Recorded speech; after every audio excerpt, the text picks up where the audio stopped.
kind of thank the gym and the gym community for this, but I was like, if I sort of keep hanging out with this crowd, I'm not really going to get to where I want to get. I literally remember walking out. It was the very last day of year 12. And again, it probably sounds cliche, but I was like, fuck, like I've got to like actually cut these people out of my life.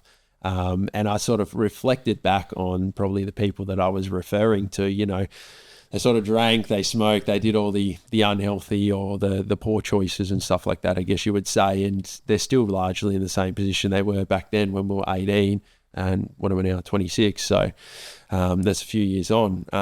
But I think that was probably one pivotal moment where it's sort of like, all right, it's time to build the circle. It's time to start actually focusing on who I'm spending my time with.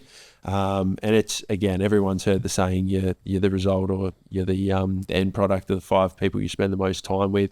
So I sort of took that and ran with it. I know it probably sounds a bit cliche and whatnot, but I just remember that last day. I was like, oh, fuck this. Like it's time to sort of, really start pushing the needle forward and stop dabbling in, everything. And it wasn't like I was a bad kid or anything, but it was just like, it's time to get the shit together. And for everyone, I train people in their 40s and they're just hitting that point in time. So everyone's so different. There's probably people at the age of 15, 16, a bit before me that did it. So everyone's unique, like I say, but that was sort of a pivotal moment. And then I'd always refer back to that moment in decisions that I made in the future, I guess. Yeah.